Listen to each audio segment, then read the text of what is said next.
Hello there, folks. You are listening to the Drunken Pen Writing Podcast. In today's episode, we discuss flash fiction prompts. We come up with story ideas for individual prompts. My apologies to Bill Fagerback. Listen to the end of the episode to find out why I must apologize to the man. And I also would like to apologize to the Jewish community. Again, I'm sure you'll find out soon enough.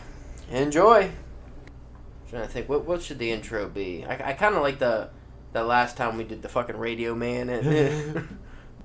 I want to go really, really schlocky with it, too.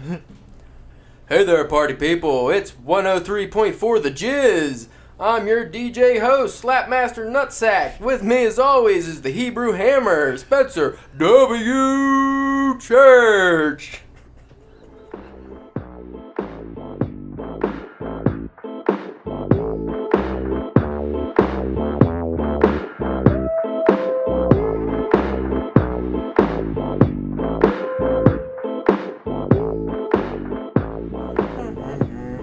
Alright, today's theme is flash fiction. What we're going to do today is I'm going to read random writing prompts and we're going to see if we can come up with a story. Just clicking without reading, here's the first one. One evening, a portal to hell opens at the foot of your bed. A demon strides through, rips off your covers, and begins to drag you through the portal by your ankle saying, "You're going to help me settle a bet." Why do we always have things with the devil and betting? I feel like we have already 3 flash fiction stories on the site about that. I know I wrote, I think, 1 or 2. You wrote at least 1. Yeah. Well, because it's one of the most, it's a classic themes when it comes to the devil, is a bet or a set of scores or something like that. Yeah, and it's usually a bet that even if you win, you lose. Yeah. That's not a fun one. That's too tried and true. And what are you gonna do? It's not like you can be like, no. No, sir, I'm all right. You just go back through that portal to hell. With the screaming and the fire and the noise. Because the bet's not good. It's gonna be like, I say we can get 18 samurai swords into your asshole, and this other demon says you can only get 15. Bet. I think I'm just a little more old man with it. I'd be like, hey, fuckface, are you going to pay for my air conditioning bill? It's so my hot. electric's going to be fucking through the roof because of your stupid heat blasting through your death portal. So hot. So warm. And then, if you have a nice comforter set and he lights it on fire, it singes a little. And it's got to stink. Everything's smelling like sulfur after that. Is that what it is? Just sulfur? Yeah, you'd think. So just hell smells like farts? No. Eggs, rotten eggs. Alright, here's a different one. The universe has ended and nothing is left. Nothing except all the damn immortals created by the many writing prompts all standing around wondering what to do. What is that? That's like a meta one. Yeah, right? Nothing except all the damn immortals created... Oh, so people creating immortals through writing prompts. That's stupid. And so there'd still be a lot of things left then, because there's a lot of writing prompts. There's way too many writing prompts just on here. By the way, folks, if you want to check this out, I'm on Writing Prompts Instagram. That's all it is. Unbeknownst to you, the butterfly whose life you just saved is an ancient master of the butterfly effect. As she flutters away, she makes a strategically placed flap to repay your kindness. The flap is strategically placed? Well, yeah, because this is what they say, that's the butterfly effect.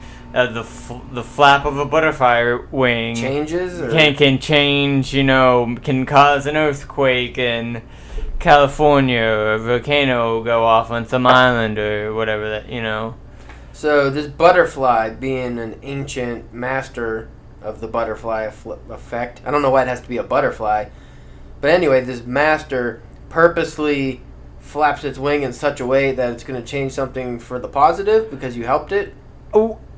Well, the way I would do it, I wouldn't have it necessarily be like the actual flapping of the wing, just that with it being an you saving it. Yeah, with you saving it, it will do something to repay you in some kind of way. Interesting. I don't know where you'd go with that story either. And that sounds a little too nice for us. Yeah, that's not.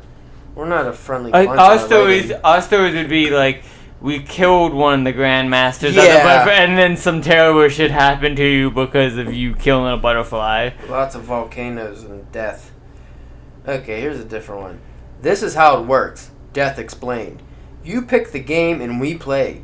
Cheating is allowed, but if either one of us is caught by the other, they lose. If you win, you'll wake up back in the hospital and I'll give you another 10 years. If you lose, then it's time for judgment. Understood? So, wait, do you want to... If you win, you end up back in the hospital. You pick the game and we play. Okay, so you're allowed to cheat too. But if either one of us is caught by the other, they lose. That's fucking... That's lame. No, I'm not creative enough for that one. Long ago, the legendary sword Excalibur was melted down and lost to history. I'm immediately thinking sex toys. Metal sex toys. You're just jamming the Excalibur in your cooter. Butt plug. Or butt plug. Why do every... Because you figure, the sword was stuck in the rock for so long. So it's just perfectly good at plugging made. stuff up. Yep. Long ago, the legendary sword Excalibur was melted down and lost to history. The mythical blade steel ended up in your butter knife with all its magical properties intact. Now, when I started to read butter knife, I was really questioning where that was going to go. So you have a mortal butter knife, or a mythical butter knife. But how do you know it's a mythical butter knife? What's the chance? Like I would like that better, like, if it was... Maybe like a butter knife from an old antique set you might have got from like your grandparents. I don't see it being in like a set of butter knives you bought at Walmart. No, it's not going to be Chinese butter knives. If one, I thought Excalibur was magical. I don't really know the history of the whole King Arthur and Excalibur. Yeah, I was always interested in that stuff, but I never dove into reading any of it. Assuming it's a magical sword, how did it get melted down in the first place? And if it did... Magic fire. If it did, you're talking about hundreds, thousands of years even, of this fucking knife, or this metal that was melted down just getting turned into other objects, maybe? That could be a story. Yeah. Just through history, the sword that got melted down gets turned into money, gets turned into this. And then, I guess you could go to modern day and then you end up with a butter knife. It would be cool, like, it getting repurposed into other knives, like... Maybe at some point it got turned into like a samurai sword.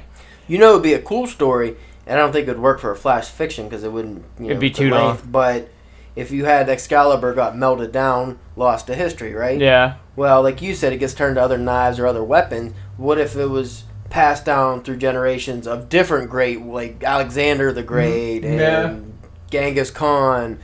I mean, I guess it depends the time frame. I don't know when King Arthur took place. But and then we could go to modern day, got melted down into bullets or something, or one of like the Hitler's top generals, those little swords they had on the side.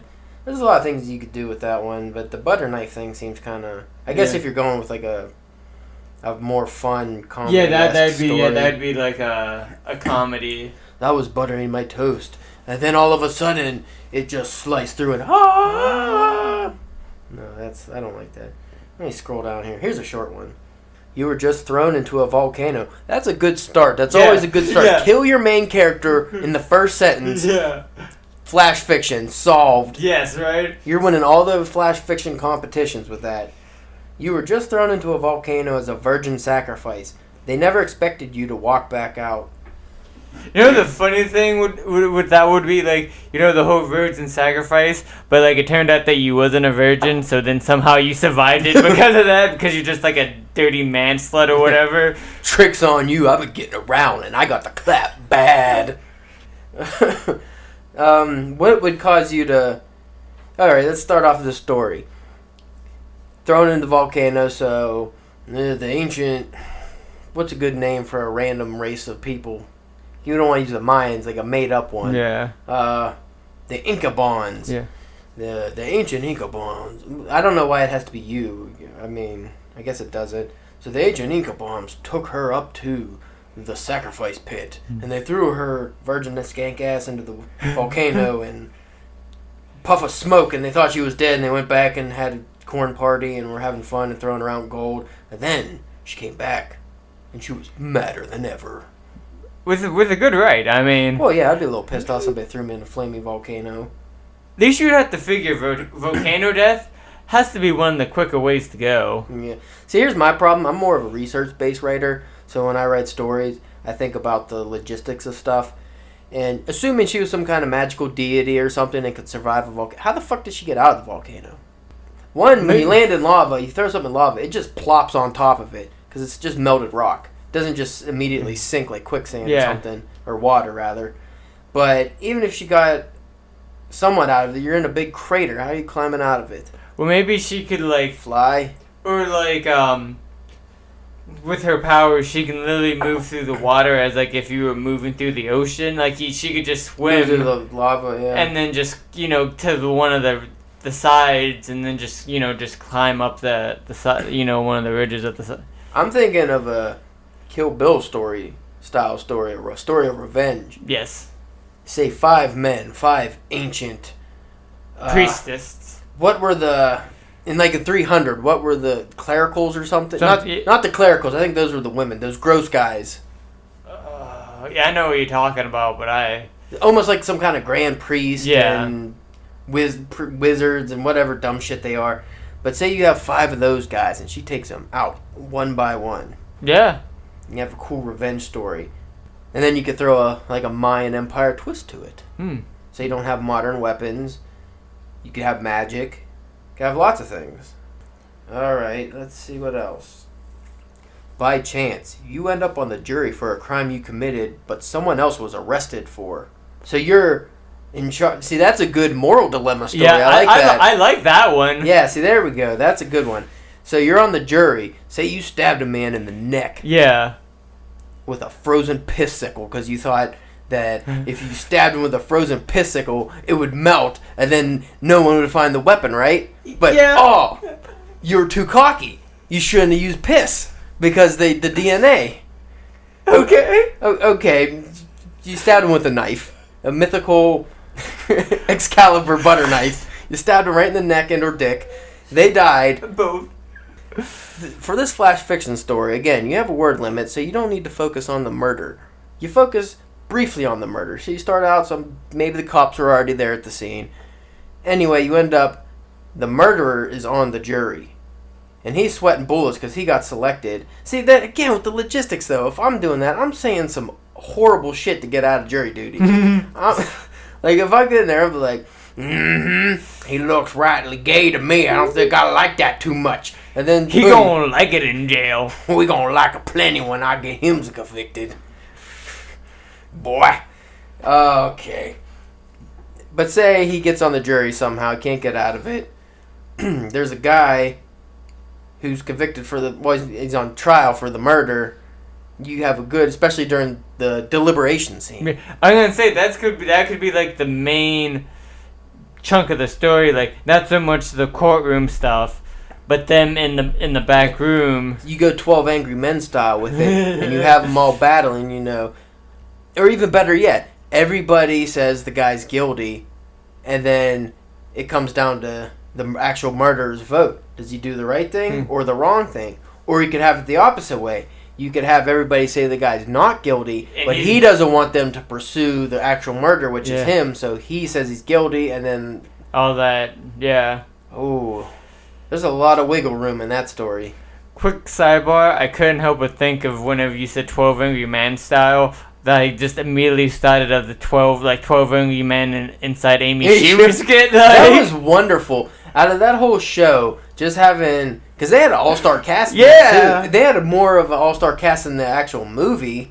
Because they had Jeff Goldblum. I think Paul Giamatti was in it. They had a whole bunch of people. Oh, that was actually... For you folks who have not seen that skit, and I've tried to look it up on YouTube, and you cannot fucking find it. I remember the one time you tried to show me, we had to look it up in Comedy Central. Yeah, and in 5-minute chunks, because it's an actually pretty decently long scene. We couldn't just watch it in one whole go. Yeah, that always pisses me off when they do that. Why can't they just put it on YouTube? Because Comedy Central has other videos on YouTube, I believe, so why can't they do that? Alright, here's a different story.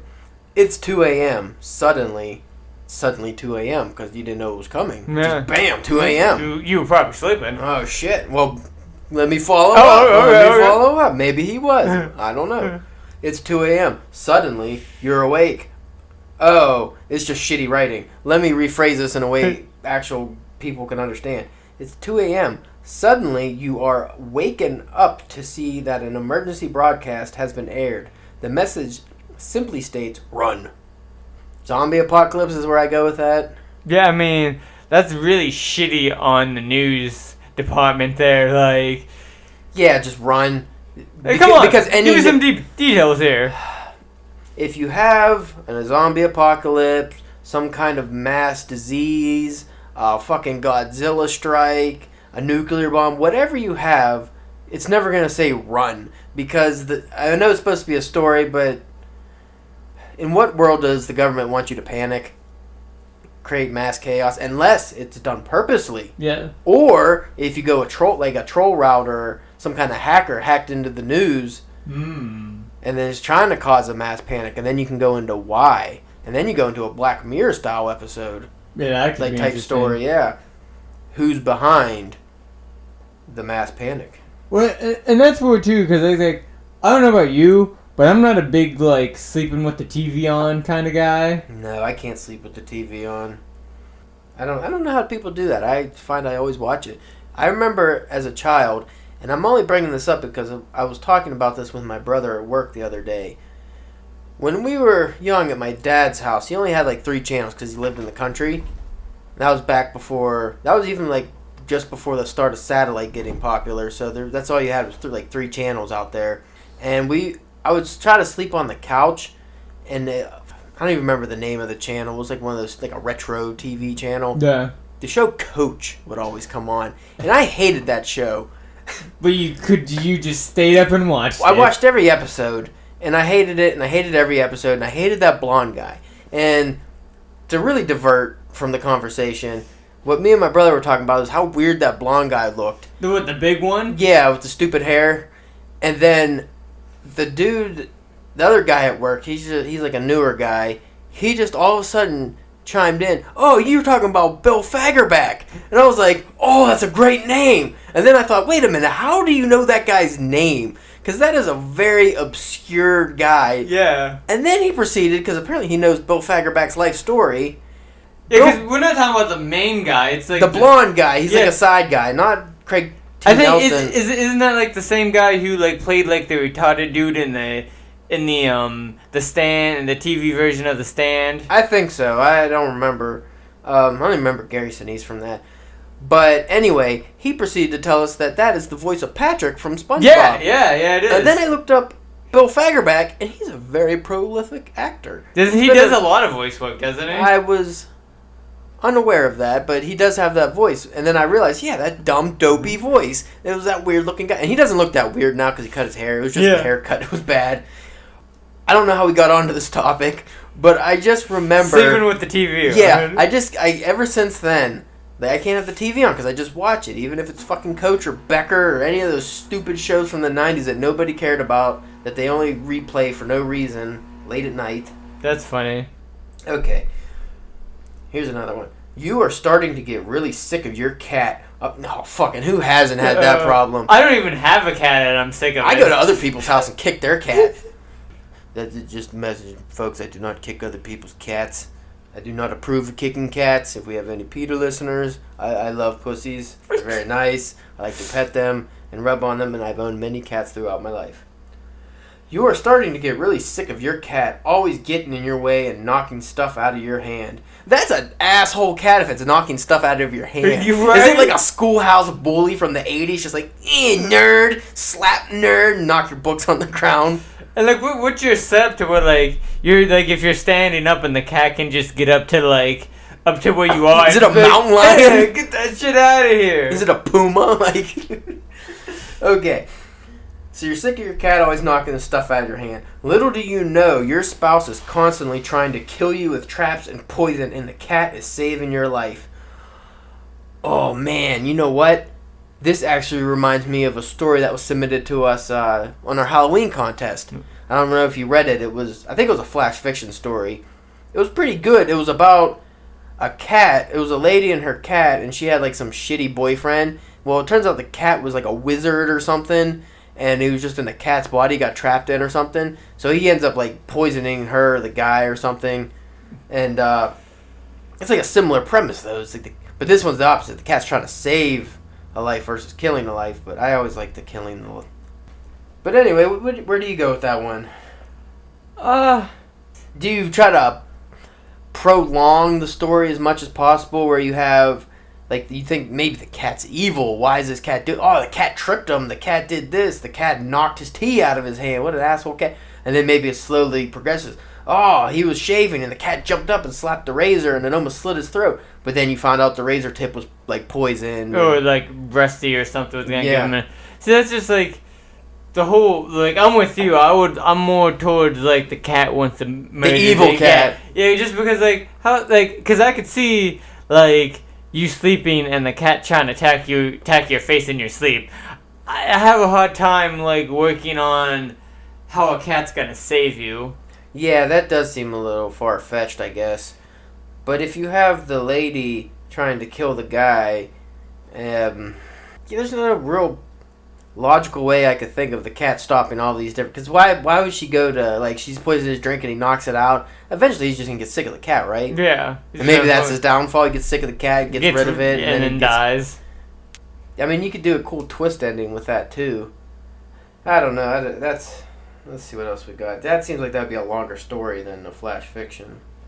And that's the hardest part of the flash fiction, is trying to come up with something that you can tell within that yeah, space. Because you can't really just do the beginning, middle, and end like a regular story. Because with the flash fiction, I mean, you want to, but usually it's only a moment. Yeah. Like most flash fiction stories, you just kind of focus on a moment. You can't really develop character too much.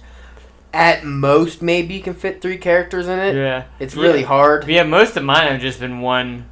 Yeah, like one character. You usually have one character and then like the nameless side characters that they deal with. But I mean, you could do like a love story with 2 characters. But once you get beyond, even a third one, but once you get beyond that, it's really difficult. Yeah. You can't develop any kind of, even with one person, you can't really develop. I mean, you have to use their expressions and the way they speak as like the best ways to describe who they are to the audience without being able to actually go into good exposition on them or tell their backstory or anything like that. So there's a lot of work that goes into it. You know how what I look at a flash fiction story as almost like a pitch, like the blurb on a book kind of. Like say if you you're gonna try to go to a publisher or something like that and be like, look, I have this story here, like this 500 to 800 word story that if you like, I can expand on and either make it into like a short story, novel, like, or whatever, just that instant kind of like, this is the general idea. Well, there's a lot of things you can do just from almost like these writing prompts. You just start with that basic idea. A flash fiction is just a more fleshed out version of that idea, and you can work your way up to a short story. And I've had for me, because I end up always writing over, so if I have a flash fiction story, they usually end up turning into short stories. Yeah. Like a really small short story, but I just can't, it's really hard to get under 1,000 words even, let alone, especially when we were doing 500 for a while. Yeah. That was rough. Okay. Your roommate is literally the devil. Surprisingly, he's the best roommate you ever had. That could be a fun story. You can have it so he's like cool. You say it's like a party roommate. You're both party kind of guys. You're smoking the herb, drinking a little. Did it say college roommate or just roommate? It just said roommate. I'm assuming it could be college, but it's probably just like an apartment. Or the college, I think, is where if you made it a college roommate, that's where you can really work with it too. Because say it's the college roommate. He's a real cool guy. Like I said, maybe he's a little bit into partying and stuff, but slowly he starts taking, hey, buddy, you don't need to go to class today. Yeah. Come on, hang out with me. Okay. And then just slowly takes you out of school, slowly gets you making the wrong decisions. Wouldn't it be cool if I had sex with your girlfriend? Dude, let me watch. And then, dude, you know what, man? You have to do a 3-way? You have to do a 3-way. In hell. What? No, nothing, man, nothing. Dude, that could be a fun one. I like that one. I mean, you could make it a comedy, you could make it a horror, because he could end up being, obviously, the devil, so you could have it end up where it's like everything that he had to the roommate believing and doing was just signifying that, or it was solidifying his place in hell. Yeah, I'm gonna say it'd even be like a good drama, too, or like even suspense. Yeah, there's a lot you could do with that. I like that one. I may have to start writing some of these down. Stealing people's ideas. Stealing your ideas. It's a writing prompt Instagram. It's meant to be stolen, Spencer. Fair enough. Spencer, the W, Hebrew Hammer Church. You are the evil overlord. You have kidnapped the princess. Unfortunately, she developed Stockholm Syndrome, and she is far more evil and insane than you are. Now, I don't know about because I don't really write fantasy, so I wouldn't go the princess route, but I like the idea of, cause it actually kind of reminds me of like that story in Cleveland where that guy kidnapped all those girls and had them in the basement for like a ridiculous long time. But what if it'd be a good revenge story? Like somehow they broke free and then they tied him up and like locked him somewhere. But instead of, just killing him or calling the cops or something, they do what he was doing to them, but in reverse. But you'd have to take out the whole Stockholm Syndrome thing then. Huh. Because, like, even the way that, like, he said that, I was like, I don't think that's how Stockholm Syndrome works. Well, Stockholm Syndrome, yeah, that means you get... You want to be there, and you, like, that's... You don't think the person holding you captive is bad, like that right? one Utah girl, Elizabeth Smart, I think her name was, where she got taken by the weird old couple, and they, like, had her for, I think it was, like, almost a year or something. But then like, she didn't want to leave at some point. That's kind of what that is. So I wouldn't say like, Stockholm Syndrome, but the flipping it around I like. Yeah, oh yeah, and her being evil. I actually always thought that'd be a cool story in general, is say you had like a serial killer and then he pretty much runs up against Jason Voorhees, right? Like you got a serial killer, but then he gets the Freddy Krueger or somebody, like somebody way worse than him, and now he's the victim. Yeah. I always like that idea of the serial killer, the murderer, the rapist, the armed robber, whatever it is, becoming the victim of somebody else. There was a movie they did a really good job of that, Hard Candy. I remember seeing stuff for that, but I never watched that thing. I don't remember who the guy was, but it was Ellen Page. Oh, wait, yes, I did see that. He's like a child molester or something. It's that Patrick Willis or something? Something like that. The guy who played Night Owl from The Watchmen and a whole bunch of other stuff. That was a good movie. Yeah, because he was like a child molester or something, and he's kind of grooming her, and then he takes her to his apartment and stuff, and then they gets flipped around and she starts torturing him and stuff. Yeah, because I think he did something to her friend and might have killed her or something. Yeah, she actually planned the whole... like getting in there to his house. But that was such a good movie. See, I like that kind of story. Just the guy, because he doesn't just get his comeuppance. You almost feel bad for him when they write it really well. You actually feel bad for the criminal.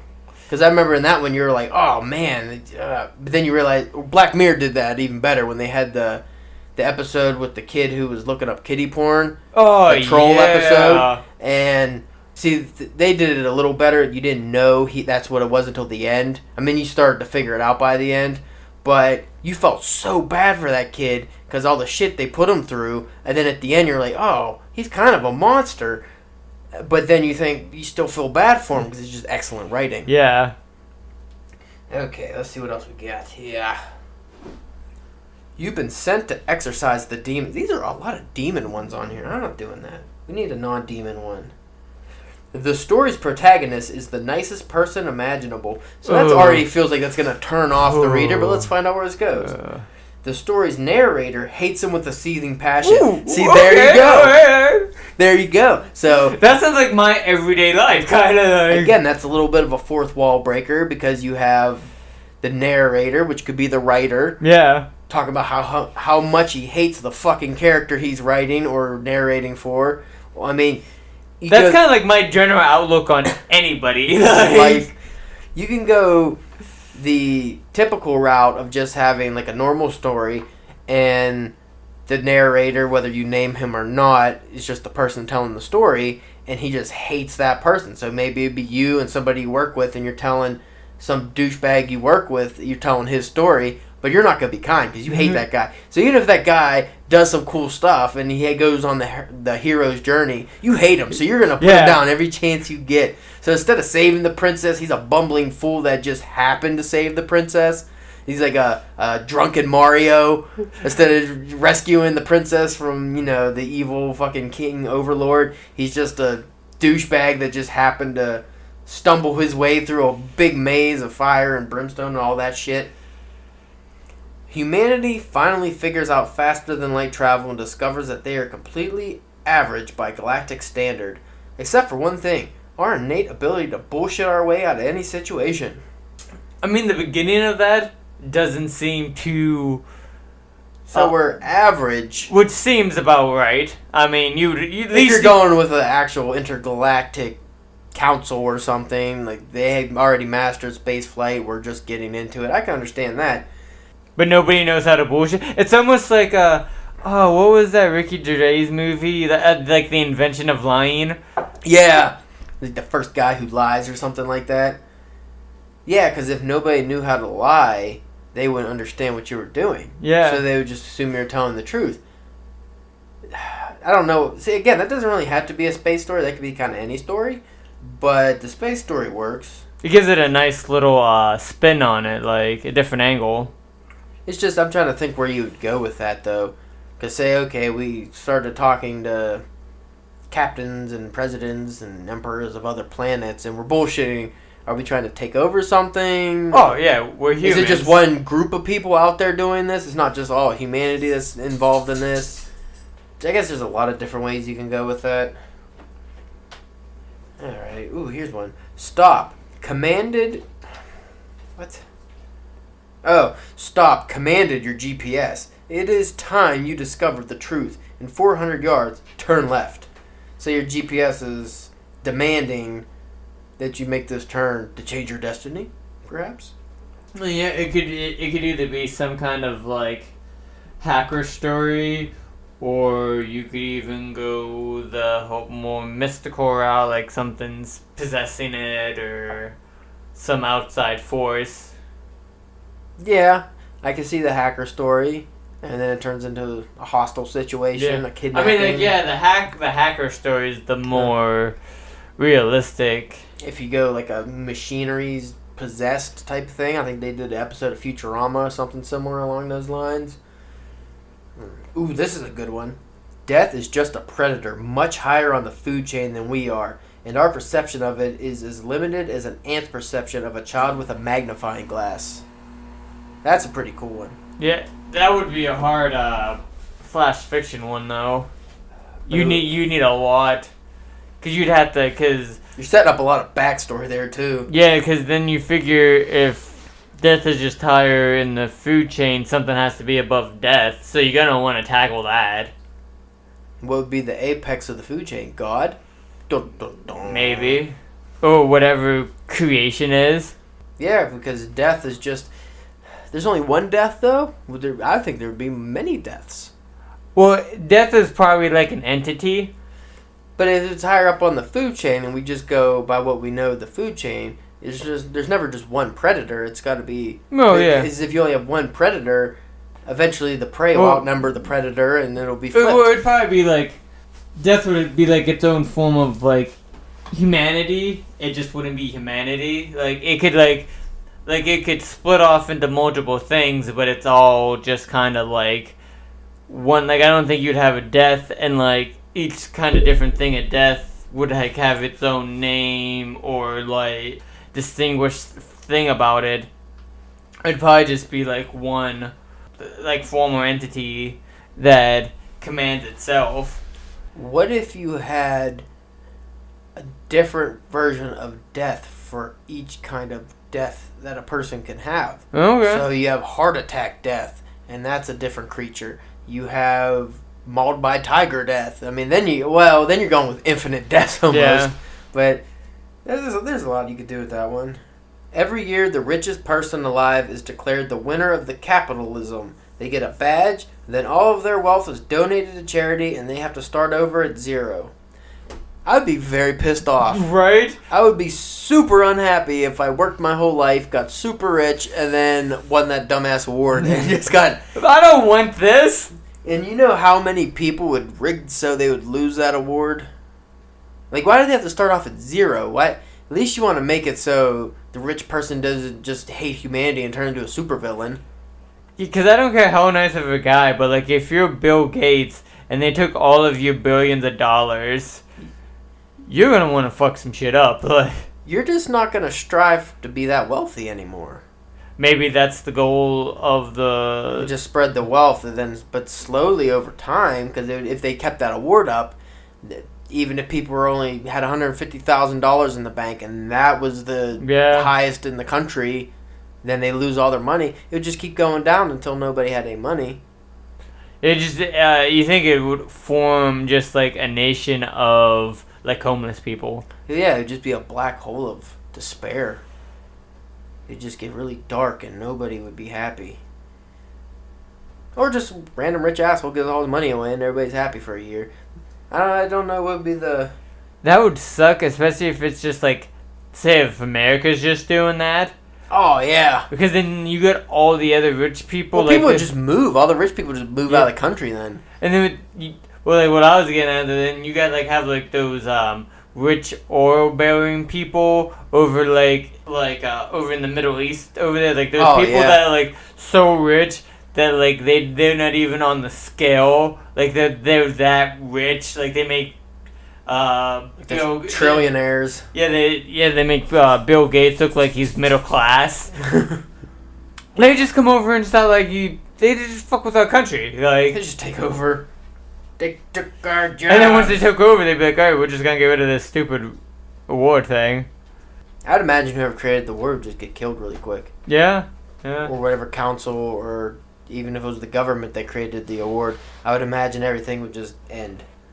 They would just kill them and then it'd be over with. A boy in high school discovers he can create nations simply by vandalizing his geography book.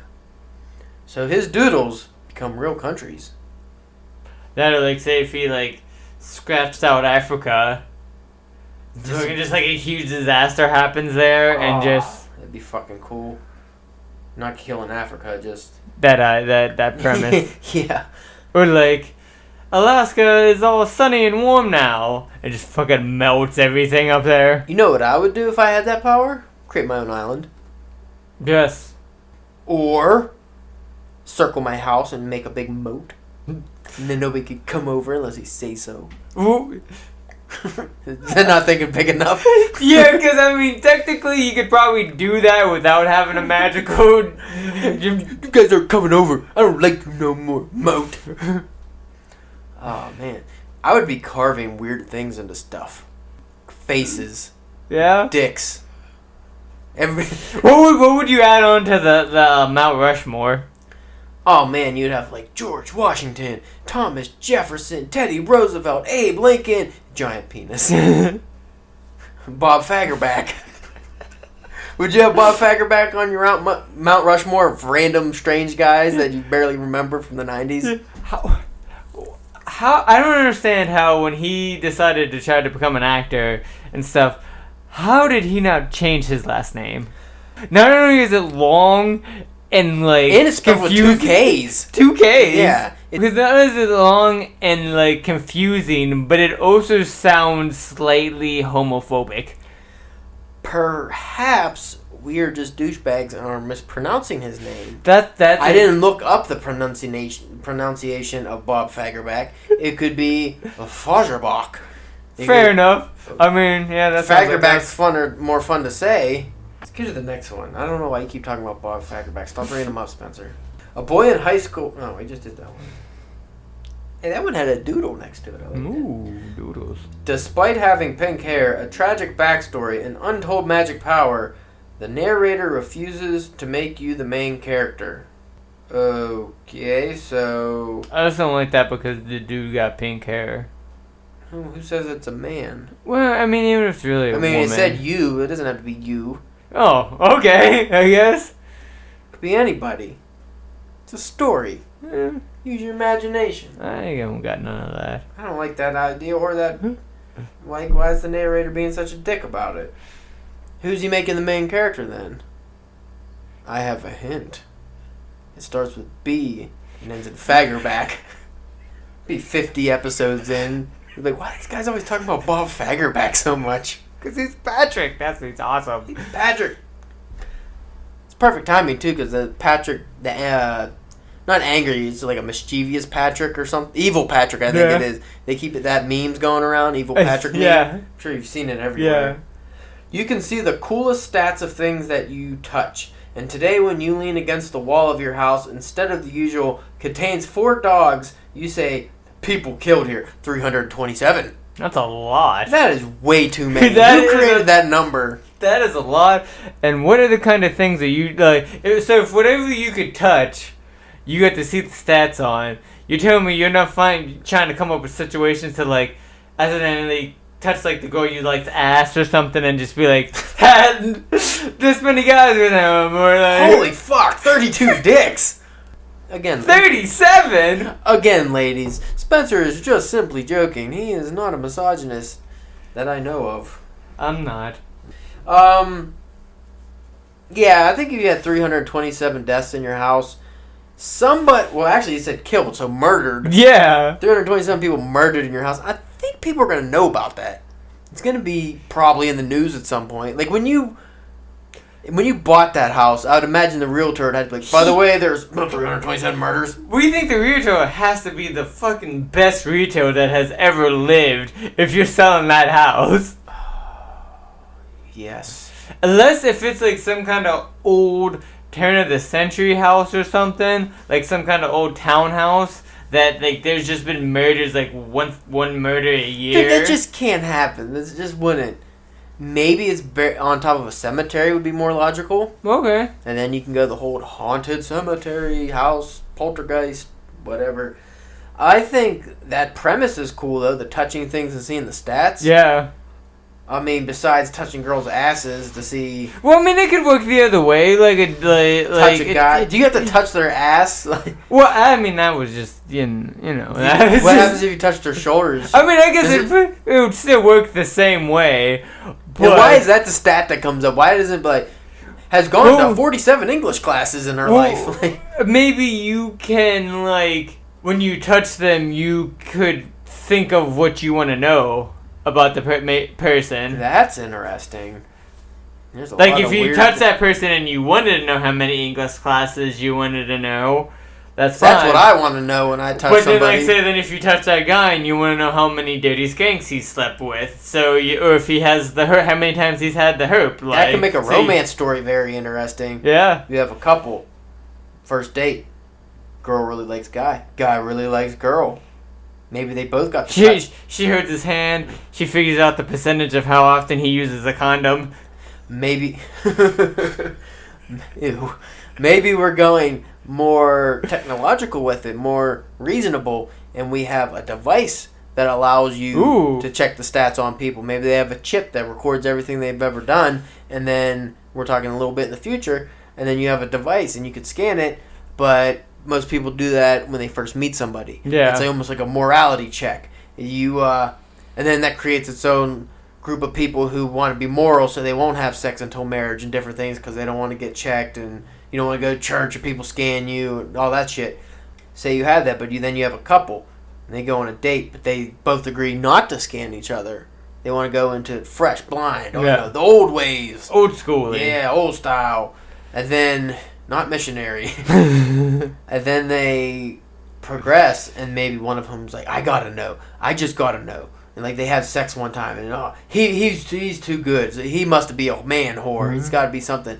And she sneaks a scan, and then oh shit, he didn't do anything. And now she feels bad, but then she had to tell him because she felt guilty. So he scans her, and he finds out she was a dirty skank, or vice versa. Yeah.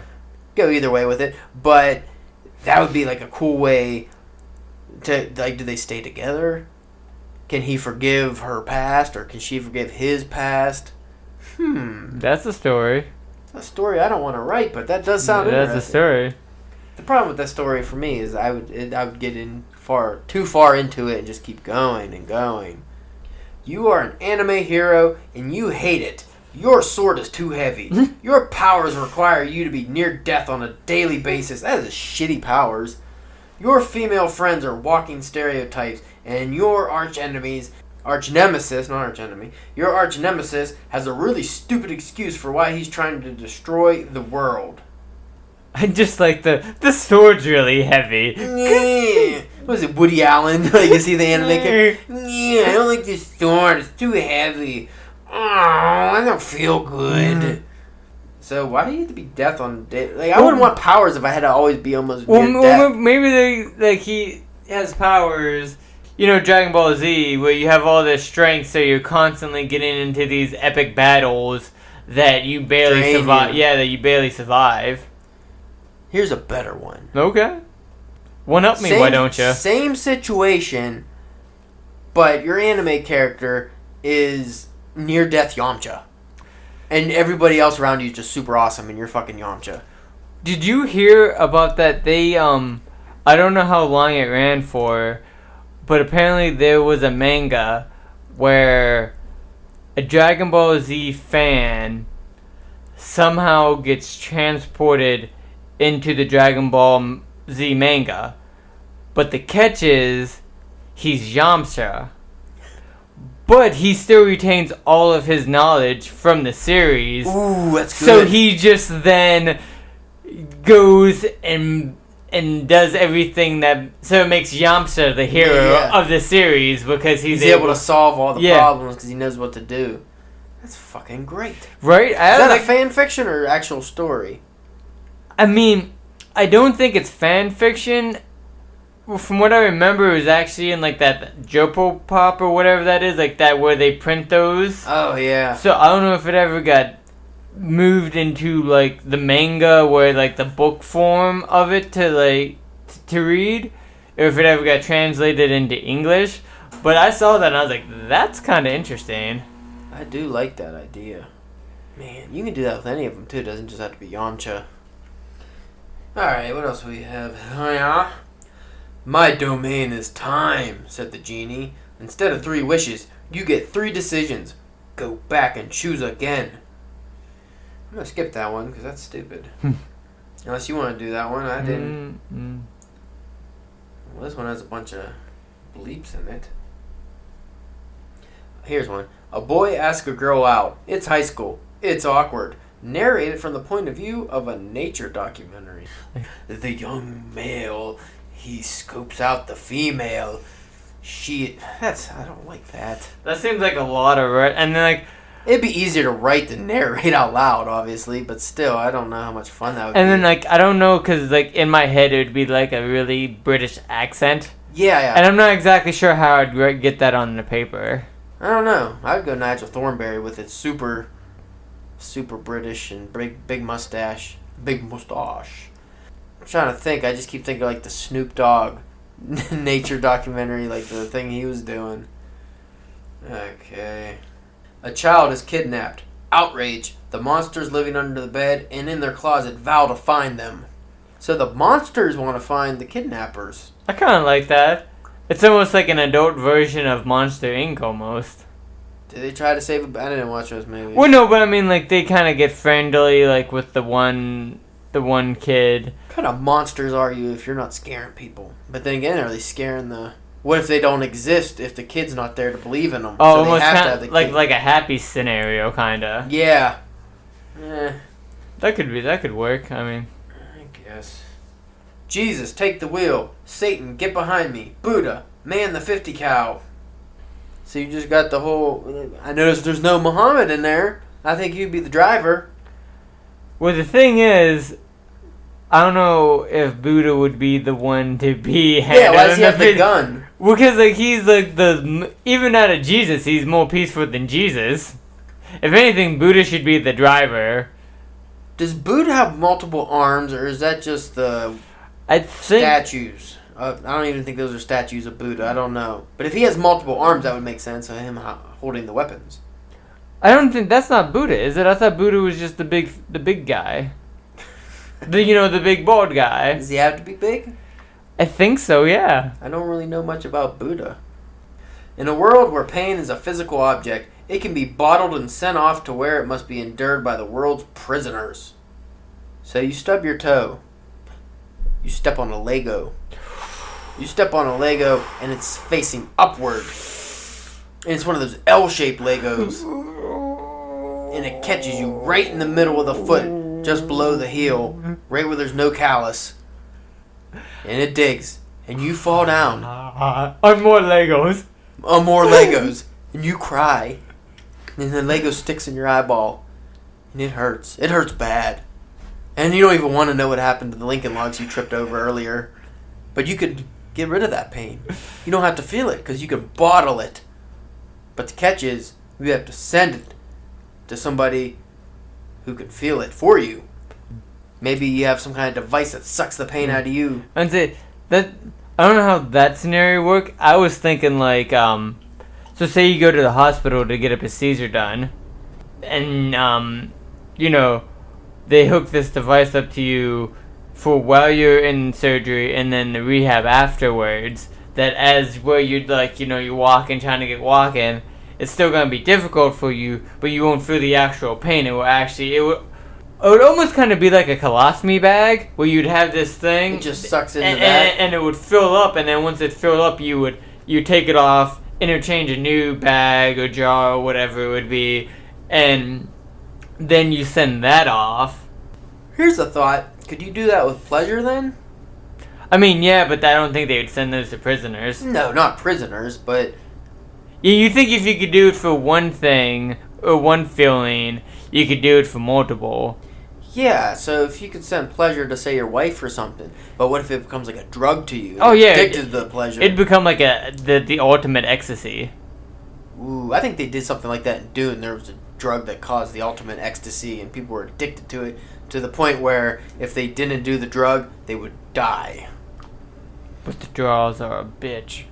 They are no fun, from what I hear. For lack of better candidates, someone's parents jokingly named the Norse god Loki as the child's godfather. He decides to take this seriously. So they name Loki the child's godfather, and Loki is real. And he decides, wait a minute, I'm this kid's godfather, I'm gonna do some shit. And if we know anything about Loki... It's gonna be bad. Yeah. It's gonna be mischievous. Oh, what the fuck happened? My phone turned white, Spencer. Uh-oh. Is it dead? Did you murder it? I don't know. I think I got it. The harder you are to kill, the more horrific your death will be. Having just survived a nuclear bomb, you're getting slightly worried. Yeah. It would fucking suck to be Wolverine then, yeah. wouldn't it? So, if you're really hard to kill, that means you die way worse death. But how would you, like, if you survived a nuclear bomb, what else is there really? That's the point. What would be worse? Other than shooting you out into space. I feel like if you died in a nuclear blast, so that wouldn't be the most painful form of death. Well, I guess it's not about pain, it's just about living through such horrible... I mean, unless if your abilities to be able to survive all the deaths and that nuclear blast doesn't kill you instantaneously, and you're just kind of lying there for a little bit like, oh, until you finally, kill over. I don't know. Because, is your body still intact after that? Or you survive the nuclear blast and then you're going to die a worse death. Well, are you still, do you still have, radiation burns and just, half your face is gone? Or melted? That'd be awful. That'd be the slow, horrible death. So, I mean, I could see that as a fitting death for somebody hard to kill. Maybe the sun fucking explodes. Mm-hmm. I think you're that guy and you just want to end it. You just swim out into the ocean and down. Who hasn't done that? Ooh, this one's really good. You ordered a pizza. Okay. I like it so far. That's it. That's it? And that is the story prompt. I hope it's not one of those dick in the pizzas. Oh, the extra sausage. Yeah, extra sausage. Man, I ordered Domino's the other day. And it had extra sausage? No, it didn't have enough. Oh. And I call him back. Too bad. Well, I guess you can pretty much do anything with that premise. Do you want a pizza, dear? Yes, I do. Let's order some pizza. And then the pizza comes. And it's a serial killer. Ooh. An alien. Elvis is the delivery guy. You know who would be my delivery guy. Who's that? Bob Fagerback. I should have known. Is it Bob Fagerback or Bill Fagerback? Have I been calling him the wrong name this whole time? It is Bill Fagerback. And it's sad that I only typed B and Bill Fagerback comes up on my phone because I was looking him up yesterday. There's going to be one fucking guy who listens to this and you get so mad that I've been calling him Bob Fagerback. You guys were wrong. It's fucking Bill. His goddamn name is fucking Bill Fagerback. You goddamn asshole. You son of a bitch. You're pronouncing it wrong, too. It's Fagerback. This is a fucking Fagerback. Man, I'm just going to apologize ahead of time for the Bill Fagerback fan club. I think I said his name right at the beginning. I don't know. I feel like that kind of ruins the whole rest of the episode. It's like it's over now. Also, we've been doing this for like an hour. I don't see a more fitting end than talking about Bill Fagerback.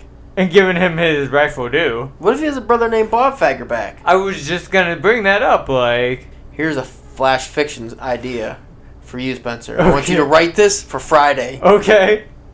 2 podcast assholes. Alright, I like it. Start talking about Bob Fagerback. Alright. And then a pizza comes? And the delivery driver, no. They start talking about Bob Fagerback. Unbeknownst to them, Bill Fagerback is listening to that podcast. Because he got nothing better to do. No, of course not. And he is super jacked. Yeah, he's gone big. Because we were making fun of Coach, for one. We called him lots of awful names that are probably undeserving. He seems like a nice guy. Yeah. And I just kept fucking his name up. Kept calling him Bob. So, AJ what's your story? Bill Fagerback hears us Oh, it's revenge. on the old radio tube box. He's going to get revenge, but are you thinking Kill Bill Yellow Banana Suit revenge? Or are you thinking... Yeah, well, I think... I don't know how I'm going to get there, but the end is him killing us and pinning us up like starfish. Ooh, that's a good one. I wish I knew more Coach references, because I'm sure he had some kind of stupid... Catchphrase. Yeah, he had to have something. Maybe he just makes us watch Coach until we end it ourselves. If he is the guy from The Stand that I think of, that handicapped kid had he kept on saying something about like the blue moon or something. It's been a while since I've read The Stand. That was one of the first ones I read.